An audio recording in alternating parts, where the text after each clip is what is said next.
Ladies and gentlemen, it's one of Australia's greatest country music stars, Troy Cassar-Daley. Hey. G'day, mate. How are you, wait, Paul? we're supposed to corona bump. That's right. How are we supposed to do this? I can't. I don't know. Reach you. Damn it. Hey, go on, mates. I've been well. Yeah, just trying to keep my head above water with the songwriting thing, and I think with COVID being there and being I think it's going to be a hurdle for a little while. You just got to get creative. Surviving the pandemic. That's it. Surviving the dream. Hey, mate, the dream has come true, hasn't it? Did you ever think being a little 11-year-old kid on the streets of Tamworth during the Country Music Festival that you'd be here signing a new deal with Sony and your career's at its peak? Well, I wouldn't have thought I would have been at my peak at all, to tell you the truth, at 50, you know. I thought to myself, I'll have hard time. Are you 50? 50. What's your secret? There's no secret. Oil of Olay? Just old. Just old? Just I think. Do you meditate or something? No. I fish. You fish. I fish. Yeah. I fish. I try and fish a lot. You do fish a lot. You got like a Yeah. canoe. I see on your Instagram. You post stuff with that. Well, it's a bit of mental health stuff, you know. You just That's a get out of solo the thing house. too, isn't it? Out in the Yeah. canoe fishing by yourself. It is. Is that your release? You'll get away from the world. I think it is. If you can get a feed of fish, it's great, because I used to do it as a kid. But if you're coming back and your head's clear, I've got a mate that does paddleboarding up at Redcliffe too. We normally go out That's for a bit good of a fun. paddle. Good- He's an good- old bit of keyboard player, stability. mate. Yeah. Yeah, so I've learned a lot about core strength with that and bad balance. You've written a few songs about fishing, haven't you? Like was one about fishing licenses or something? Yeah, there was one called Fisherman and there's one called River Boy. I mean, it's been a bit of a theme in all my life, really. But it's been good to be able to, if I'm not going to work, I might as well sort of do everything I can around the house, but then go for a fish, you know. Yeah. So do you do everything you can around the house, or is it all Laurel's job? No, or you a cleaning lady? I'm the dish bitch and everything, mate. I'm everything. And washing clothes. And you've got to pitch in. She's still working a normal job on radio. So while she's doing that... Or KQ. Yeah, still on KQ, 28 years. What a dead set legend. And she performs with you too sometimes. Yeah, well, we've sung together since we first met. Yeah. And I think that's been a part of what's kept us together. It like glues you up when you play and perform like that. And so she's been business as usual, gotten in there and done her job, and I'm just trying to keep the forward at home.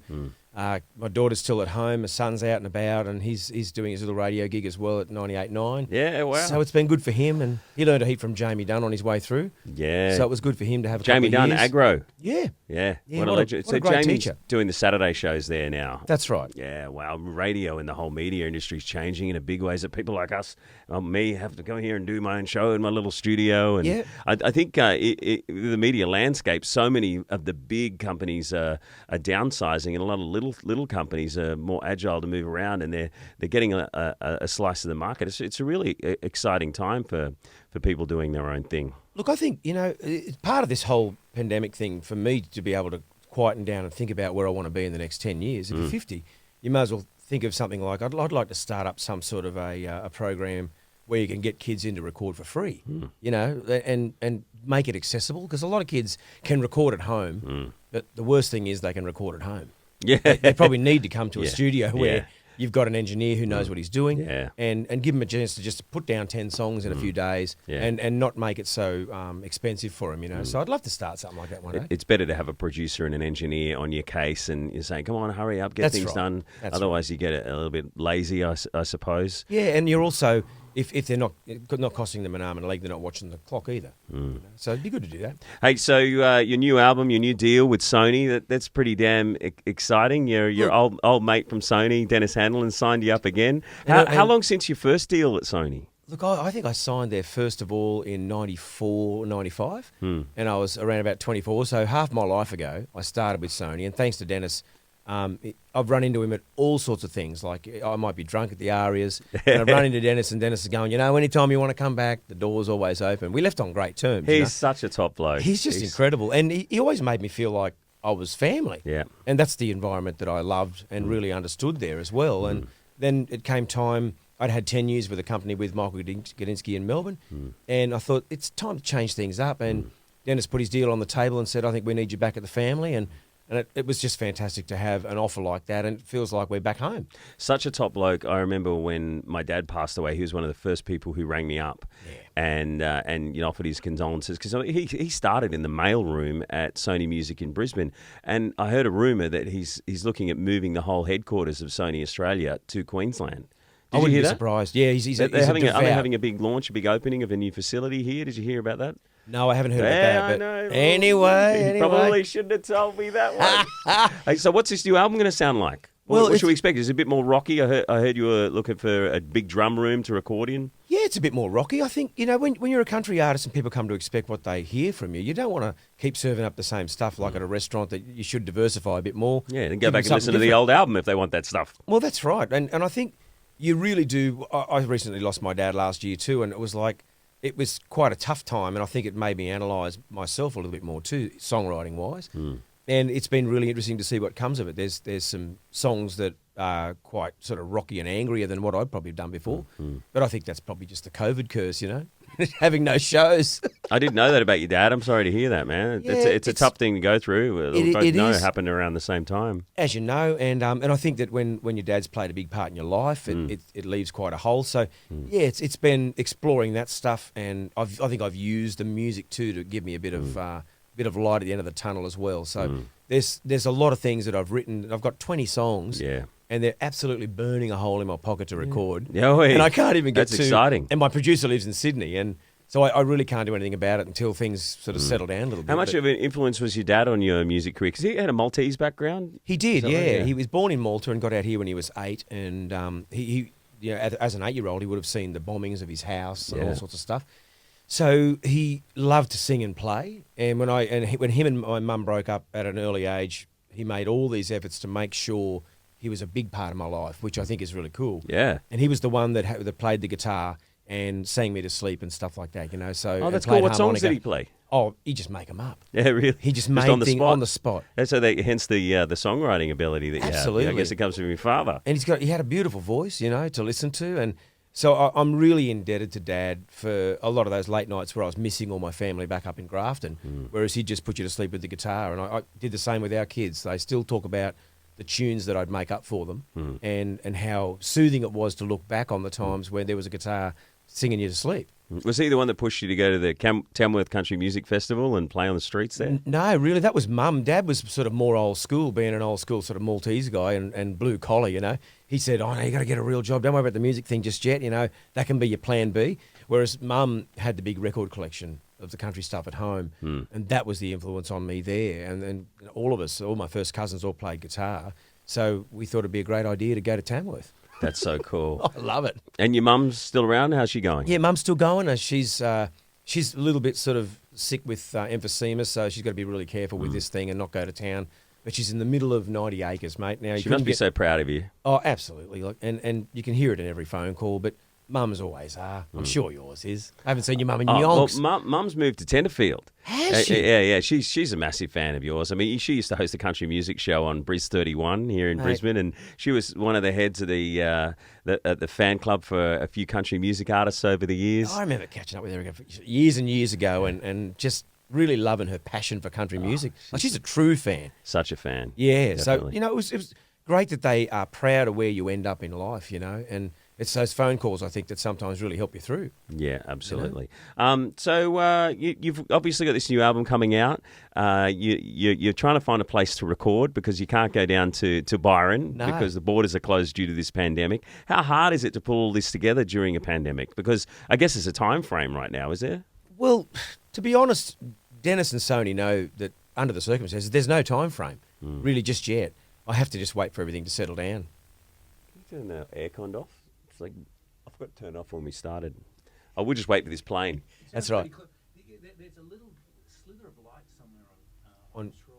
Can you Oh, is it through the window here, is it? Yeah, I was trying to work it out. That's probably where it is. Yeah, it's a tiny line, but it's also highlighting that power point behind your head. I can move, actually, if you want. I'll just move across this way. I think chuck me the bit I of think tape if you come in a little bit forward, Sure. Yeah. Just as we start, I don't know, the sun's probably moved around, it's just got more. It probably has, yeah. Troy's got a line down there.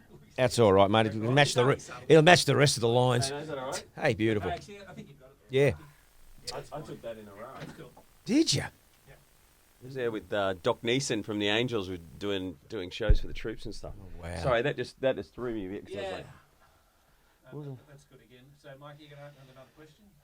yeah. We sort of talked about the So we're both Balimba boys. You've That's been right. you've been here for a while. I've been living here for 20 years now. Yeah. born and bred in Queensland. I see you driving around in the EH Holden, so hopefully Sony give you a little bit more money so you can get a good car. Well, I should try and update eventually, but now You could trade that in for a really nice Hyundai Getz. Yeah, well, I think I serviced it the other day because I woke up feeling I had no purpose. I can't do anything more about writing songs. I can't record a record. I might as well service the EH. And I said to my son, come over and have a look at how it's done. This is an old car. We'll drop the oil out. The oil looked like, molasses that had been in there for a while, and it deserved a bit of pampering. And it was just great to sit there with my 21-year-old son and go, this is what we used to do when we had no money, and your filters were like $14, which they still are, and you can go and get a thing of oil for $40-50, and you can drop it out yourself. So how much did that cost you all up? About $60 and you did it yourself? I think about $80 because I bought some plugs. So I have a Jeep. Right. And I took it to the garage just down the road here in Balimba, who I'm sure see a lot of people from around this area coming. Yep. $950 later, because the oil filter was a bit funny. So, mate, it's incredible. I think it'd be a little bit easier if I just had an old EH Holden. Where'd you get that thing? Well, I've had it. This is the fourth one I've owned, and I've been mad on EHs since I was a kid. And even when I was living in Sydney, I had an old wagon that I drove around down there, and that was always a buzz, but I've had them all my life. I've had this one for about 10, 13 years now. Yeah. And I bought it for $12,000 up at Caboolture. Yeah, well. Would that be worth like 30 now, probably? I've been offered 30. Yeah. And Laurel think it's the first thing I've ever bought that's actually appreciated, which is really good. No, that's a cool car. It's funny to see you burning around town on that. Oh, look, it needs some work eventually, but the good thing is you can maintain it yourself. It's good fun. Yeah. Is that the only car you got? No, I've got a Prado as well. Oh, yeah. And I've had that because you can chuck the kayak on it. I don't take this thing near the salt very often. I used to surf in mine all the time, and it was always full of surfboards and also full of rust by the time I finished using it, But I keep it away from the salt as much as I can. But we took it for a cruise down to Redland Bay yesterday to see Laurel's mum, and it just feels good. It almost feels like you're 20 again. But you wouldn't want to go much further than Redland Bay. You wouldn't be driving to Tamworth for the Country Music Awards or anything like that. Not unless it was on the back of a tilt tray. I'd probably take it down on that. Speaking of Tamworth, 37 golden guitars. Yeah. I think that's a lot. Yeah, it's pretty. That's huge. It sounds very like you're a guts, doesn't it? But yeah. I distinctly remember the first one when I was with Sony Music, and Dennis was so beside himself that he had an artist that won a golden guitar, because maybe I was one of the first artists they had that won one, and I was just pretty thrilled, and I didn't think it'd be the start of 37, but there's been a lot of records, there's been a lot of different co-writes with different artists that I used to have as heroes, like Paul Kelly and Don Walker, who now lives in Brisbane as well. Oh, Don lives here, does he? Yeah. Amazing. I idolised them as kids. Yeah, but I never thought he still got his shirt on. Yeah, Cold well, Chisel. it's still going. He wrote all their hits. That's right. And I just really love the fact that you get to a position in your career where you got a chance to actually collaborate with them now as well, and a lot of their influence has come through on a lot of the albums over the years too. What an incredible experience it must have been for you writing with two of Australia's greatest songwriters, Paul Kelly and Don Walker. What are the different experiences working with both of them? Do they write quickly? Do they take their time? Do they have a drink a bottle of scotch and then write their songs? Or what's the process? Look, everyone's got their process.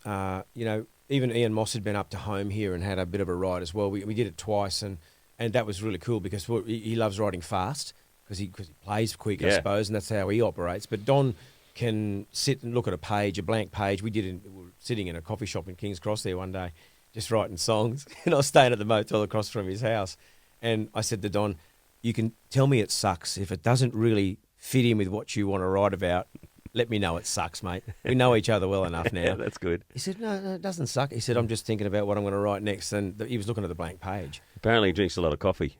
Oh, we both did. About 20 short blacks, and then we're going, hey, so what's next? This song only goes for 30 seconds. Okay, can we bring this into 2:20?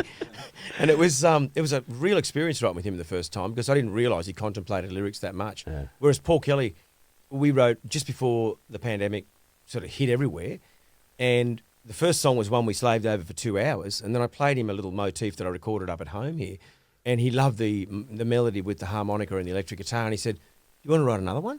Because we've got time." Yeah. And I said, "Yeah, all right. Okay." I was only going back downtown for lunch or something. Yeah. And he wrote this thing with me. We sort of toed and froed. It would have taken 20 minutes, and it was done. Do you ever have in the back of your mind the songs that he's written over the years, like Flame Trees or Cassar, and just go, oh, I can't get those songs out of my head because I'm working with my idol and I'm trying to picture this new sort of sound and working with him. Is that hard? It was hard at the start because, I mean, everyone's intimidated by heroes, you know. But the first thing I thought of was, first of all, we're both from Grafton. We had this level playing field, and he knew a lot of my family and went to school with them. So he was more interested in that than writing a song when we first met, which I was really happy with because I was so intimidated. And he was always a local legend to us back home in Grafton. So it was wonderful to sit down finally and break bread with him and work on something. And there was a song on one of their records called HQ 454 Munro, which I gave him all the car parts for. He said, you gave me the parts. He said, I put it together. So it was a thrill to get a song on a Chisel record. Yeah. You know, Wow, I mean, that's growing up cool. in Grafton. Yeah. And then it was also a thrill to win I won a songwriting award from APRA this year for the Shutting Down Our Town song for Jim.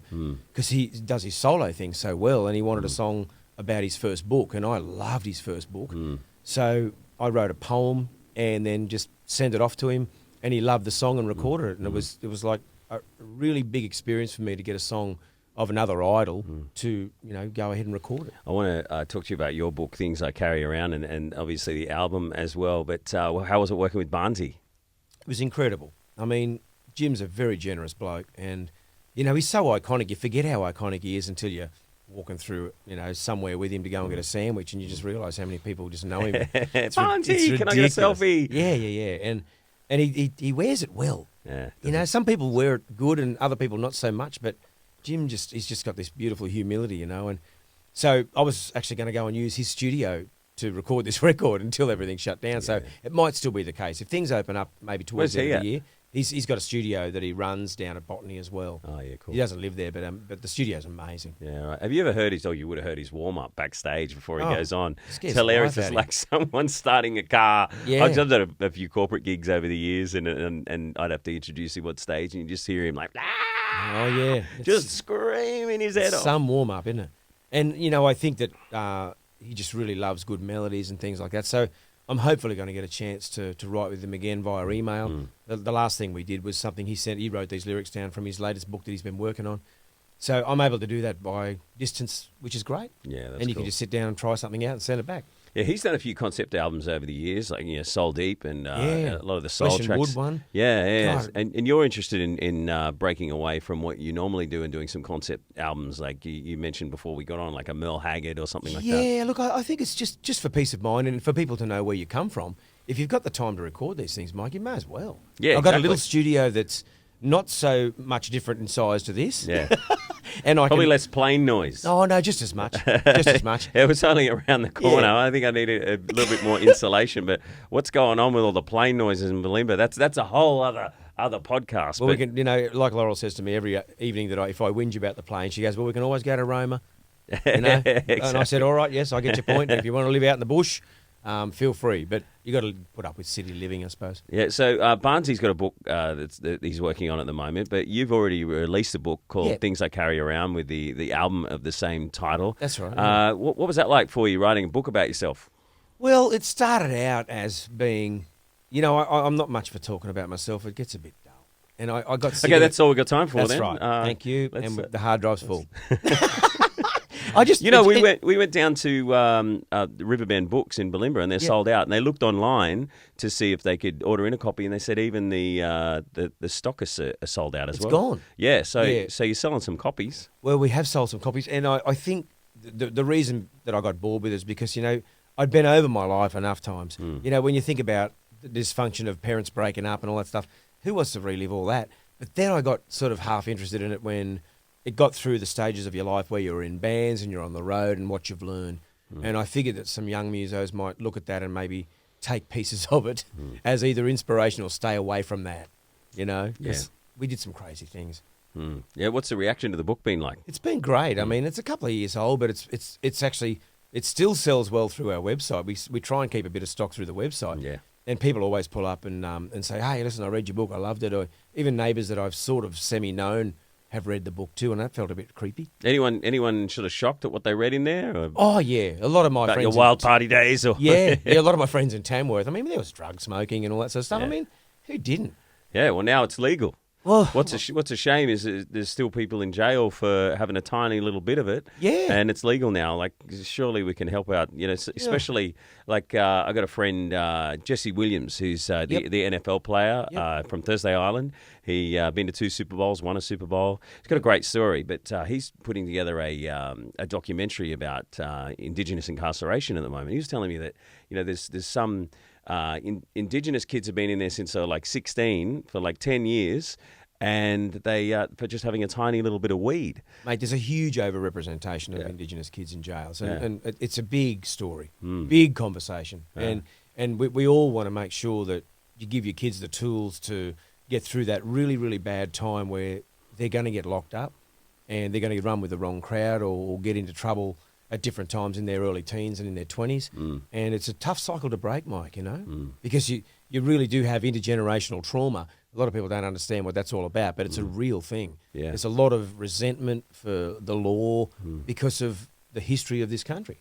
Are we getting better? Are we moving forward? I think the new generation's trying to get better, but sometimes the old generation tend to pull you back with things they say and things they do, and they should be leading by example. Yeah, is that just an education thing? Educating the older generation and helping them understand like Indigenous history and why things are the way they are. Oh, look, I think that if people see Indigenous songlines as being important as Cook's maps, they might understand something and hold them both in high regard. Yeah. I mean, I've watched specials that Sam Neill did on Cook and things like that, just to educate myself as an Indigenous bloke. Yeah. To get another side of the story. So if ever I'm getting into some conversations, it needs to be educated from both sides of the fence. It can't just be from my parents and my Indigenous family in Grafton. You have to be a little bit better read with these issues, And one thing I realised from that Cook thing was, look, I mean, he did the wrong thing in certain countries and he paid for it in Hawaii. Yep. That's how it goes. And it's been a wonderful education process for me as a 50-year-old too, to go and teach yourself this stuff and then spruik about unity. Yeah. Both sides, telling both sides of the story. And I mean, something that annoyed me, the more that I've learned over the years, reading books like Dark Emu, which is a record of, Indigenous history told in a lot of ways from some of the diaries of the first settlers coming to Australia, and a lot of the misrepresentation that I've been told over the years growing up as a kid, and not being educated that there's like something like there's 350 Indigenous states in Australia, or probably more. I don't know exactly how many. And from the top of Australia right down to Tasmania, there's so many different cultures and so many different incredible cultural experiences that you could have if you explored those communities and learnt more about them. And I know that Queensland Tourism are trying to make this year 2020 the year of Indigenous tourism. A little bit hard with what's going on. Yeah, but I think it's got to start in schools. Would you agree? Where people need to be educating kids about Indigenous history and the culture of our amazing, the oldest race on earth. It's got to start in schools. I mean, to me, even the education we got growing up in Grafton too about how the country was settled was really not a lot of truth-telling. No one talked about any massacres or anything like that. So I think just truth-telling, it brings a lot of people together when the truth is told. And like those early diaries that people were keeping, they honestly cannot be altered. You're reading straight from people saying, hey, we noticed these guys farming here in regional Victoria. They had this native wheat and it was all stacked up in little piles to be harvested to make bread. Now, horticulture as well. You can't tell me that's not a country that wasn't actually, had people on it. Yeah. So it's an interesting conversation, and it does start at schools. I'd love for someone like Jesse to get the education thing through about incarceration is one thing, but I think to keep those kids out of incarceration starts at school. And if you're made to feel like you're a part of the oldest living Indigenous race in the world as a very young child, there's a certain amount of pride that goes with that, and I think you'll carry that. And you'll use that pride to do good with it, Yeah. So do you feel like you're a leader for Indigenous kids and the Indigenous community in a way? I know you mentor a few kids over the years. Yeah. How important is that to you? It's really important because, if you're going to be a role model for anything, be one for where you're from. And I think that I grew up in a big extended Indigenous family. we all got on great. My first cousins were more like my brothers and sisters, and it was a big extended family. Our grandparents were sort of like the hub of the family, and that's how we grew up. It was very caring, and I would love to see young people who go out on country, who take their dirt bikes and fishing rods and stuff, feel the same connectivity to country as Indigenous people, because it's only then that they're going to start looking after the land. Yeah. And like I say, I was fishing a couple of weeks ago with a mate up at the top end of Moreton Island, and he told me about a young non-Indigenous boy who had the sat-nav coordinates of his favourite surf spot tattooed on his chest. Oh, that's cool. Now, yeah, I know it might That's seem... a futuristic tattoo right there. It really is. It's a sat-nav. And I said, that makes my argument even clearer, because what it says is that kid has connection to country. Yeah. And if you've got connection to wherever you're from, if you're born here, it really makes you feel like you love those places. Indigenous people have felt that for 60,000 years. Yeah. And I think it's time that the younger generation, people feel it after 250. It's those kind of things that will bridge the gap between cultures and cultural differences, and people understand each other. I mean, along the same lines as you see, a lot of Aussie kids will have the Southern Cross tattooed on them. Yeah. I mean, that's a connection to the land, because Big you look up time. at the sky and we're living underneath the Southern Cross. What do you think are some of the answers and some of the ways that we can help these people understand each other a little bit better? Oh, look, I think that the young blokes that are doing the Union Jack, not the Union Jack, the stars up there, the Southern Cross, yeah. it's really important that they are paying homage to where they're from, because it's a Southern Cross, that's been up there guiding sailors for thousands of generations, mate. So it's not going anywhere, and it's part of who you are. And if we always realise now that we all have this thing as part of our fabric, I think it's going to be really, really important to bring people together with that. I really do think there's hope. I think that some of the older generation people still cannot be turned, because they've grown up with fear. They've grown up with hate. And if you grow up with that stuff, it's very hard to shift it, But the newer generation, we've got a chance. Yeah, that's all it comes down to, and they're the ones that'll save us, the newer generation. Yeah. And there's so many great Indigenous Australians that are out there doing brilliant work, from Kathy Freeman, Jonathan Thurston. Oh. I mean, you're a South Sydney fan, Rabbitohs fan. I know that. Tragic. And they do a lot of great work with Indigenous communities, and you might have seen them as a organisation do some great work. Is anyone else like South Sydney that you've seen doing some good work in the regional areas like that? Yeah, look, I even look at the local thing that we do here with Deadly Choices. They've encouraged people like Steve Renouf and Petro Sivanasiva to become involved, to give the kids, first of all, a role model that they've grown up with, and Scotty Prince and people like that. When they see the role models and people that have done it, they think, well, there's a chance for me. And what they encourage is regular health checks, healthy eating, stay off the soft drinks, don't get on the grog, drink lots of water. It's just simple messages and everything, but a lot of them do get through. And those initiatives are really going to do a lot. I mean, even Jonathan Thurston's an ambassador for them as well. And, I flew on a plane of his little airline that he's paid into or whatever up there to Bamaga about a year and a half ago. He bought an airline. Well, I don't know whether he's Invested in bought it. it. He's the face of it anyway. Oh, that's cool. But it was good for me to get on and see a role model like that with a public presence. And here I was flying to do some things for Australian Hearing, up in far, far North Queensland. We're right at the tip of Australia's northern far North Queensland coastline. And it was just incredible to get on the plane and think, well, if he's involved, I don't even care whether it's just his face or he's financially involved. It's a good thing. Yeah. He's aimed up. But seeing people like him talk to Indigenous kids and then turn around or sit up and take notice and go, wow, this guy's my idol. And he's saying, stay off the sugary drinks and, start eating properly, because obviously, an Anglo-Saxon body handles it differently to an Indigenous body. I mean, one of the disgusting things I know about those regional areas is it's like cheaper to buy Coca-Cola than it is water. Well, it very much is, and it's a sad state of affairs out there, and there's a lot of sort of exposing people to high prices and things like that, where they've got no choices. There's one shop in a small community, and that's what you're left with.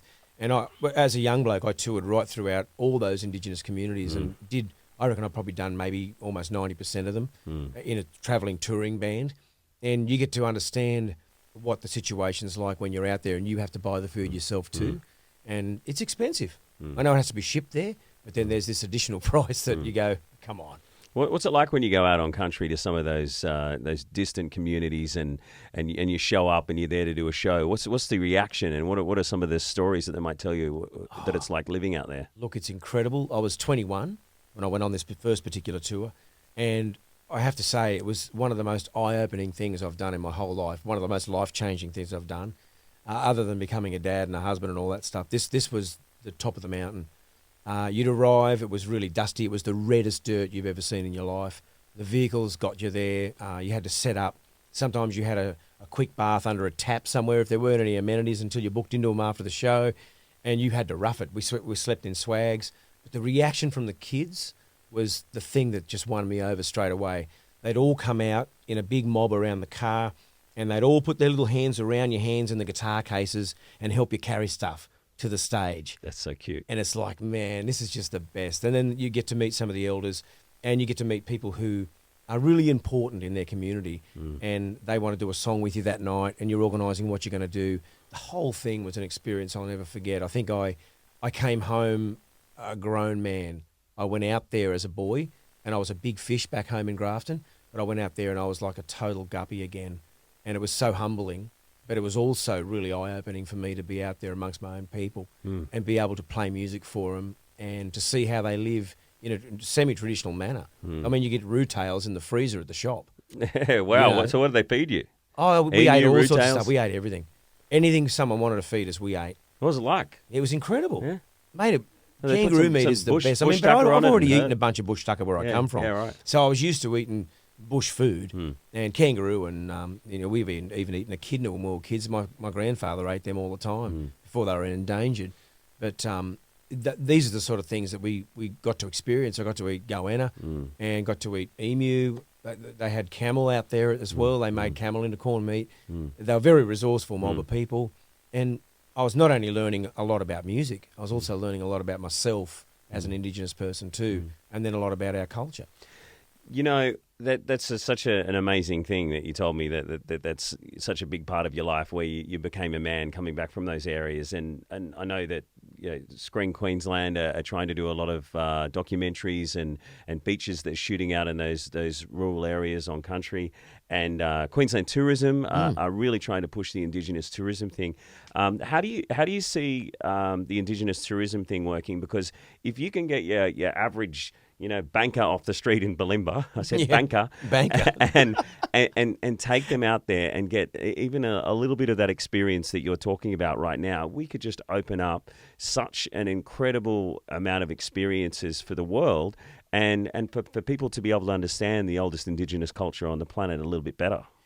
Look, I think if tourism are going to continue to support it and try and encourage people to get up there, what they need to do is, in the old days, we had things what we call song lines, and these songs connected you to different places. They need to connect these people walking around Balimba with the tourist guides that are doing the job up there in far north Queensland or Western Queensland.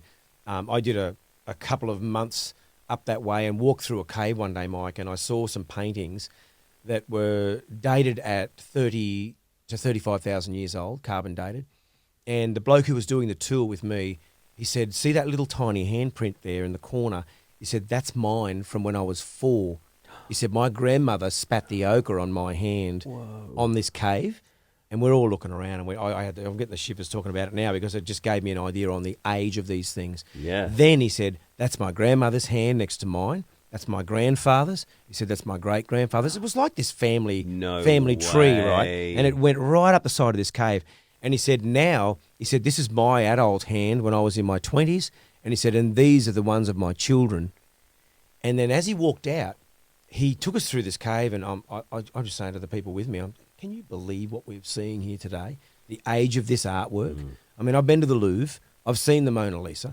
And I've said to the guide, we have artwork in Australia that's over 40,000 years old. And he said, my friend, you can't expect to spit on a hand and call it art. And I said, but there are lots of very intricate X-ray paintings and stuff like that. So I sent him a bunch of them when I finished the tour. Did you really? And it blew him out. Yeah, blew him out. He said, I take it back, sir. I take it back.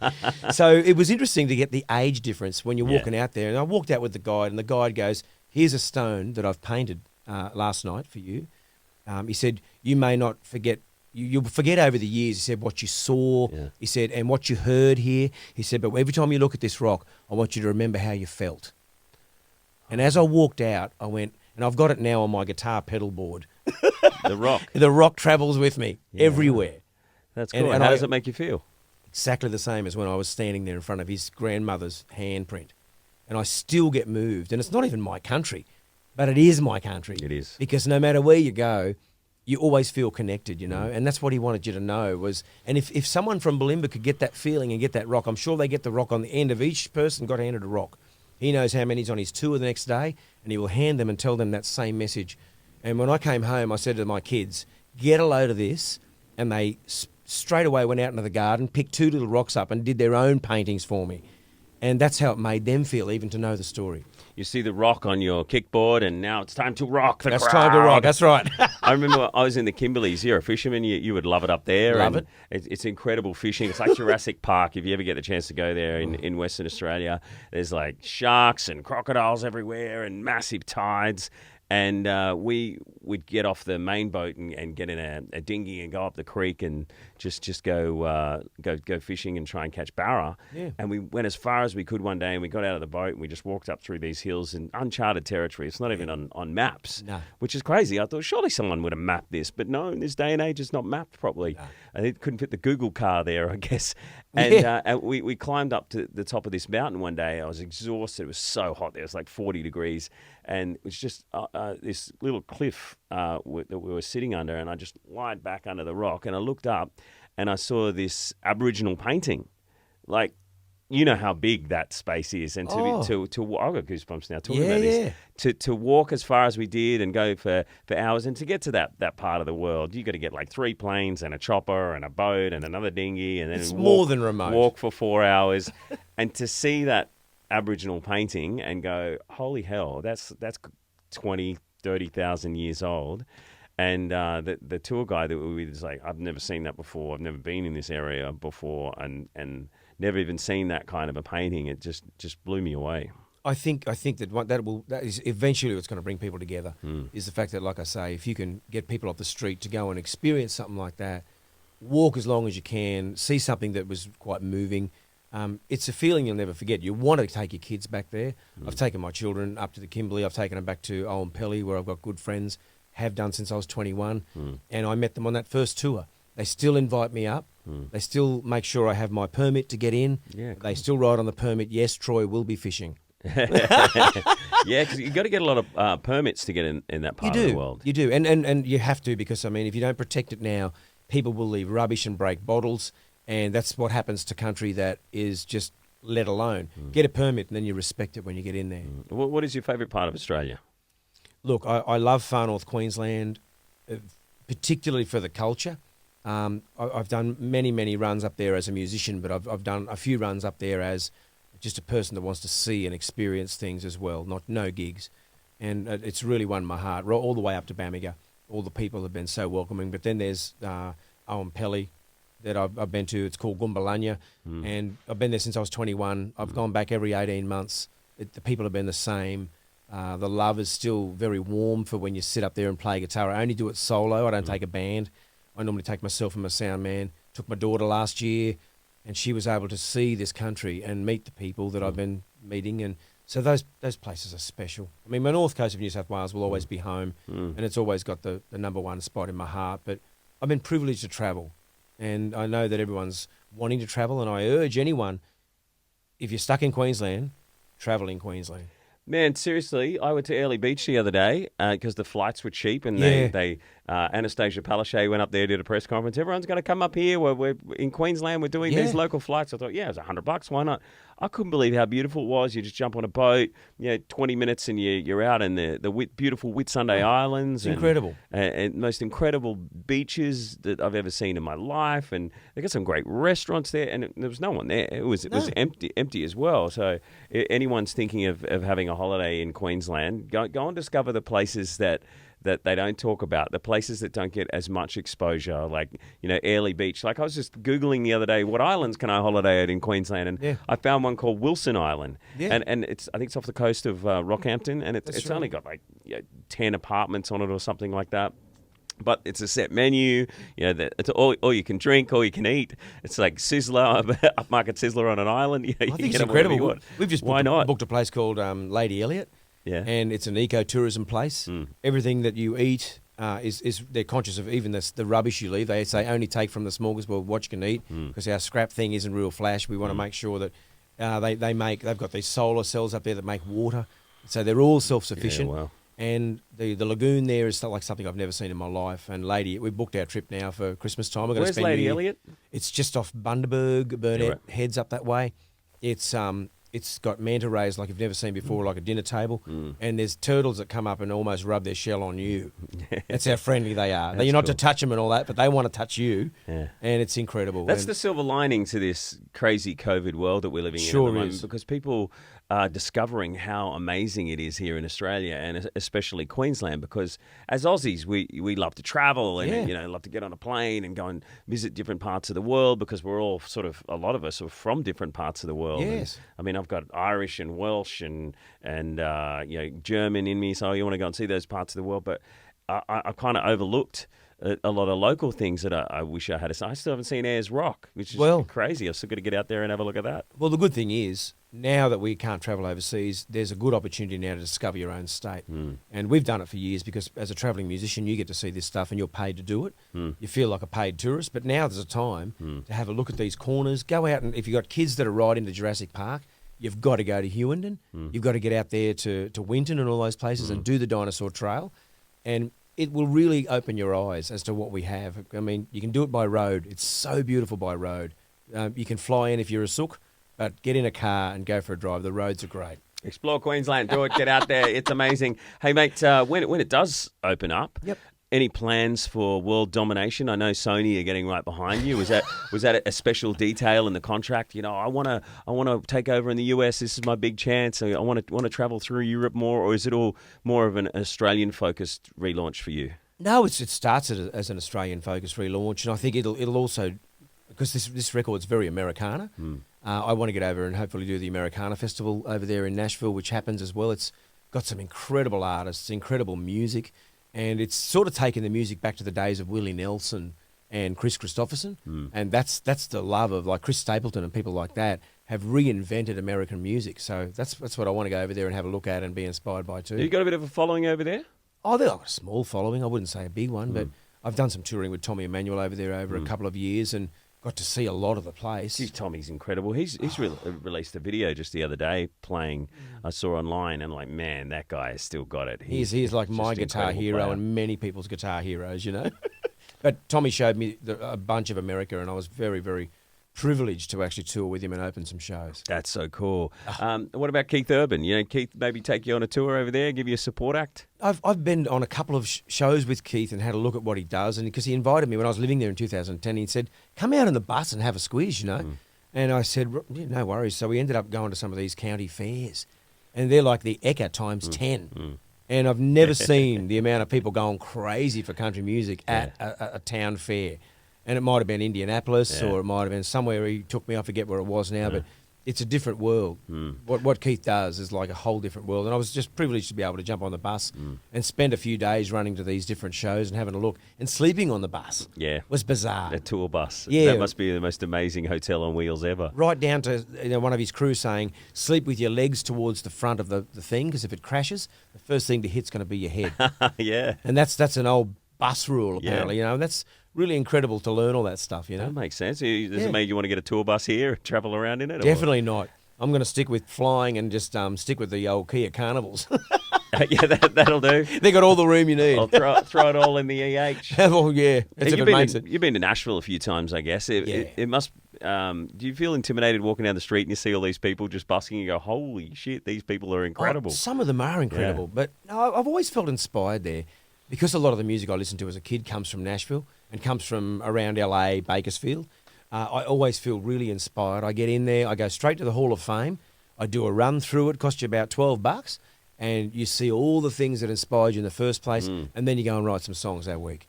Yeah. Or you sit up late and watch some trashy TV. You played there, like at the Grand Ole Opry or anywhere like that? Played there a few times. Yeah, awesome. And I still get nervous thinking about playing there. Yeah. And it's the hallowed ground.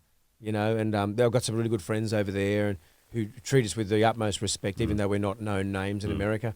To get on the Opry and to get people to get you backstage and get you to do your run through with them and rehearse with the band, man, I was like a kid in a lolly shop. Do you still get nervous? Oh, I still after forget. years of playing? I forgot the lyrics to the first line up until I had to sing it at the Opry. I'm just waiting for the band, and I'm thinking it's coming, sure, it's going to be here sooner or later, and the lights are in your eyes, and the place is chock-a-block, and I'm thinking, please, anyone, just help me. And then it came to being me. a singer, you can just go, and Yeah, that's right. come on, everybody. Yeah, well, not when You you're know in it? America. I don't. Not when you're in America. I had the biggest senior moment, and I thought, well, it's either going to make me fall completely on my ass or we're going to just get through it. And I got, the words came to me, and then I looked around at the band and thought, wow, I'm on the Grand Ole Opry, you know. Yeah. you ever just make up the words and just go, Oh, yeah. I'm just going to make it up now because I can't remember I can speak some other language if I have to. Yeah, I just sung that part in Aboriginal. That's There I you could go. probably say that. I could probably say that. But the good thing is, to me, your crowd's pretty forgiving. Yeah. You know, we've got great crowds. that Well, you come got a to lot of shows. songs, man. Yeah. Your There's a brain's few only there. so big. Oh, look, Can't get so much stuff even the in there. first two shows we did at the Triffid, I had doubts whether I'd remember all the tunes. Yeah. So I had to purposely sit down in my studio at home, run the songs again to make sure I remembered them, you know. The Triffid's an awesome venue. Oh, my God. And I guess you're probably going to be playing some more gigs in Queensland since you're not leaving. Yeah. Any announced? Any coming up? Not yet, but we're looking at some ones up in far north Queensland. I want to go on that same tour where the guy gave me the rock. I want to do that again. I want to go and see him and tell him what the rock's done or meant for me. Wow, that's and cool. so I'm going to try and do some gigs up around Cooktown and up around Cairns. We'll probably do it by road, but I want to pick up an Indigenous band when I get up there and do the shows with them that they're doing. Yeah, wow. So- That sounds like a good documentary. You could call it The Rock, Oh, Maybe. who knows? Who knows? following you around Australia. It's going to be incredible fun. We're already getting the actual gigs together, and we're talking about how we logistically do it. And it's going to be easy. It's just me, an electric and acoustic guitar, and the will to travel. Yeah, that must be so much easier for you not having to cart around a band. I remember John Williamson once said to me, because I was lucky enough to travel to the Solomon Islands with him to do some shows for the troops and the federal police who are doing some great work up there. And he said, mate, if you're ever going to be in a band and, don't do it, just have your kick pedal and your guitar. It's too much to worry about. They all want too much money. Is it difficult to deal with a band? It can be. I think it depends on, the sort of music you want to make. And I toured all last year by myself with just an acoustic guitar with my daughter doing the opening spot. And she wanted to see Australia. And I said, I can probably show you a fair bit of it. That's pretty cool. So we did 80-something shows through the whole year last year. And, yeah, look, I mean, I miss the band when I'm not playing with them because I've got some really good friends in my bands. But the solo thing is really humbling. And it's a different connection to an audience when you're playing by yourself because the only thing between you and them is that piece of wood and strings, When it's a band, you've got drums and bass and it's a bit of a noise. You've got a buffer, but there's no buffer. There's no filter between you and the audience other than the song. Have you ever looked at any other instruments? Like, I guess, the kick pedal and harmonica or maybe playing a bit of didgeridoo? Oh, look, I play didge on a couple of the songs in the show and I get the people to clap while I'm playing it and that's always fun. It's a good sort of a way to pay homage to, my ancestors. Wherever we are on this country, I always try and remember where I'm walking. But I've been taking up drums and bass during these COVID times because I've been, recording at home, first time ever, just making up band tracks. And it's rough, but it's honest. And it's taught me a lot more about the respect you have for the players who actually play these things well. So, that's got me out of a few dark spots too, Mike. So you played with a few people over the years. I was reading something the other day that I think the drummer from ZZ Top, was it someone Morrow? Yeah, I think Greg. That, they signed something in the contract that said you wouldn't say that he ever played with ZZ Top. No. What was that? But we just did. Oops. No, that was the talk about him. But to be able to go on the road, when I first signed with Sony and Dennis Hanlon called me personally and said, "Listen, we've got a tour coming up. It's with the Highwaymen. Do you want to do it?" Yeah, awesome. It's 5 shows, 5 capital cities, and I said, "You're talking about Johnny Cash and Waylon Jennings and you do. Chris Christopherson and Willie Nelson." Yes, I will go on that. And then he rings me back. Dennis rings back, and it was almost like it was a joke because he rang back and said, "Oh, there's been a change." Oh. And I went, "No, what's going on?" Keith Urban. Yeah, no. He said, the shows have all sold out. Now it's 10 shows. Oh. So I was punching the air like we just won lotto. Oh, that's good. And it was an incredible experience. Same with Merle Haggard. I toured with Merle Haggard. Who ever thought putting a vinyl record on as a kid that you would get to meet these people and shake their hand? That's dreams, mate. That's incredible. And I say to kids who are just starting out, just don't forget to dream. I know it's a drag playing covers and everyone else's songs, and you're stuck in some shitty bar. That's life. You know, pay your dues the right way. There's no shortcuts. There really isn't any shortcuts. I know you can go on The Voice and stuff, and you can do some big brown note, but you know, I mean, that's you not see gonna... a lot of people on The Voice, and they're famous for a minute, and then they're gone. I know. And they're on a contract to one of the record labels and the TV network and the production company where they're not allowed to do anything. And if anything, they have their moment of fame, then it sort of slows their career, I think, in a lot of cases. It can fizzle out pretty quick. And I think that the real people that are hanging around, I always think to myself, well, I use people like Don Walker or Jimmy Barnes or Paul Kelly as my yardstick. If you get offered a show, like The Masked Singer or whatever, I say, would Paul Kelly do it? Yeah. Probably not. Exactly. It's all about your brand. It is. And to me, you know, I did get asked to do it, and I just politely said no because, you know, I'd rather You got write asked to do songs. The Masked Singer. I did. You'd think that they would go, I don't think he'll say yes. Oh no! Well, they probably thought I would because you know, with COVID and all that stuff. I mean, hey, it's probably cash and it's probably quick, and you can sing in a mask. Not for me. I mean, Laurel loves it. Oh yeah, she could do it. Oh, could Would she? Could. She'd love it. She'd love it. But loves she all loves that that trashy sort of, TV. she loves that TV. But I sort of, you know, am happy to be able to be creative and to get out of this hole the way every other muso is, and that's just we'll just wait for things to get better and do as much as we can. Yeah, great time to write some songs and, Ooh, and prepare for the next album. You don't have a title for it or anything yet, or Nothing yet. And I guess that'll come from one of the songs. But you've got these songs that are burning a hole in your guitar. They're more than ready. I'm going to probably call my producer today and say, I'm still thinking of you. I know you're in a hot spot in Sydney and we can't do anything, but I'm still, it is at the forefront of my mind. Other than doing the laundry and other than unpacking the dishwasher, they're my life goals for the weeks by weeks, but you know, I still want to make a record. How do you keep that excitement and that energy going for all these songs that you've written when you can't get into the studio to record them straight away? Don't listen to them too much. Okay. Because they won't get old. So you got to sort of keep the excitement about them, but just don't work on them. They're ready. Yeah. Just leave them there. They're in the oven and they've cooked. I'm just going to... You know, I'm watching a lot of TV. I love crime docos and stuff. Oh, who do you watch? Oh, look, I like the Forensic Files and really love this new one that I found called Autopsy. On and it's not actual cutting people up. It really is how cases are solved through science, you know. And it really is an eye opener to see how people find the truth somehow. And then I watched, you know, Narcos and all the things that I really was into. I love all that South American crimey stuff. And then a lot of songs came from that too. Oh. So there's some quite criminal aspect songs on this particular project. I think people are going to find pretty interesting. Right. Okay. So yeah, you know, they're a bit dirtier and a bit more crime orientated than what they've probably ever heard from me. Yeah. But I think it's good to change your mind. And if you've watched the Pablo Escobar, the Narcos version of that, you get to understand how these people work and how they think on the outside. And not that you're involved in it, but I think it's really quite a fascinating world. Yeah, so like a crime song about a criminal or a crime that was committed. I've just finished one about a boy-girl crime couple the other day. And Bonnie and Clyde sort of thing. That sort of thing.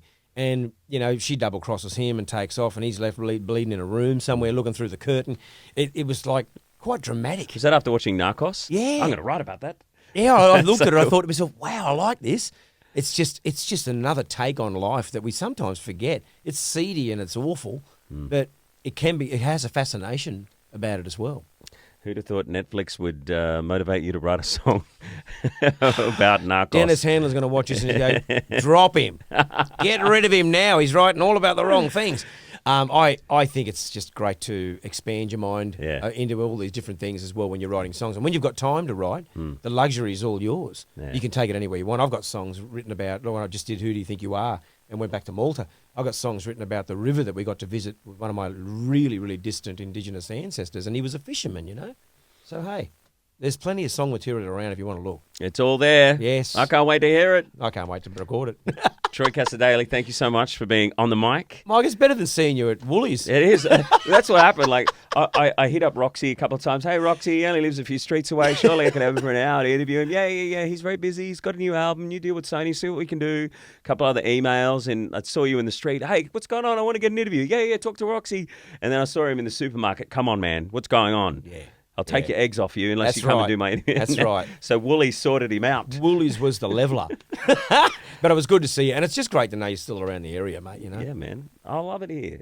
It's such a cool place to live, Bulimba and Hawthorne. It's like a little island. The river runs around it, and you Oxford Street. You got the cinemas and the restaurants down there. And a lot of people come here Hawthorne's- just to go and walk the street and go to one of the restaurants. You know, there's all sorts of options. Laurel grew up here, so she's a bit sort of spoilt for choice. But she remembers when the Balmoral was Balmongrel. the pub. That pub was shocking. Oh, Like, mate, you wouldn't go in there on a Friday night. I went there in my 20s and I got scared.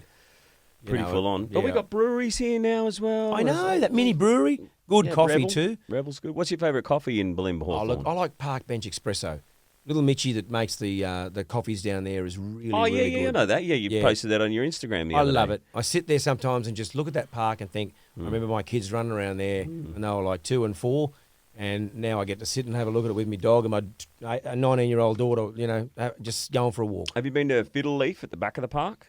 Yes, it's good. Yeah, that's a great little cafe. And we had Bellissimo coffee this morning. This is such an in-story sort of It thing. is, so it if is. you're watching this and you're not from Brisbane... But if you are Brisbane-based, though, you'd love this. get on over to This Bulimba. could be a whole segment in itself, just talking about Bulimba and Hawthorne. We'll post it on the Bulimba Hawthorne community group.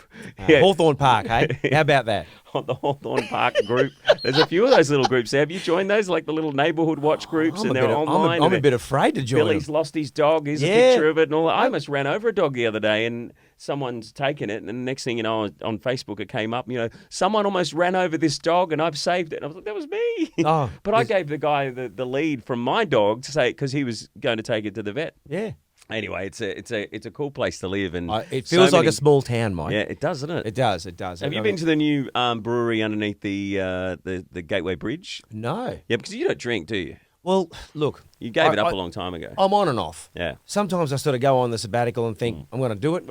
Other times I fall off the wagon. When my son comes over with a couple of beers, sometimes I'll sit and have one with him because he's a good kid. And if that's how he wants to debrief, I'll be there with him. Well, the older I get, the longer my hangovers last. So I don't drink as much as I used to. Like, you know, in my teens, 20s, 30s, and going through the Big Brother years, and we'd go out there, the after parties, and someone's buying me shots, and I just can't do that anymore. But there's a place called Brewdog underneath the Gateway Bridge, and I'll have to go and check it out. It is amazing. It's a Scottish brewery.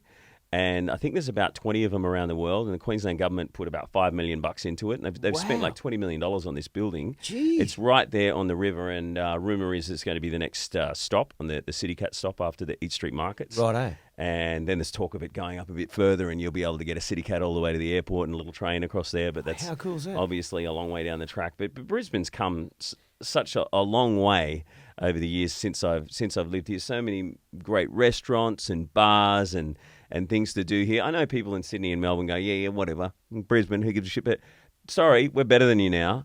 No, it's growing up. It used to be, they used to call it a big, small town and all that stuff. But I've only been up here maybe 30-something odd years because I remember moving in my early 20s up to Maryborough, lived there, then down here when I met Laurel, and getting married and settling down here in Brisbane was the best thing that ever happened to me. It was just a wonderful place to raise kids, in particular this area here, because the kids got a chance to go to a nice little public school, and, you know, Bulimba State School was fantastic. Got a great education. Shout out to the Bulimba State School. Yeah. Oh, they're always doing a great job. But I still love walking my dog. So when I get home from here, I'll get him EH, drop the car back, walk the dog, go down to get a coffee somewhere, and it's just, you know, it's a nice life.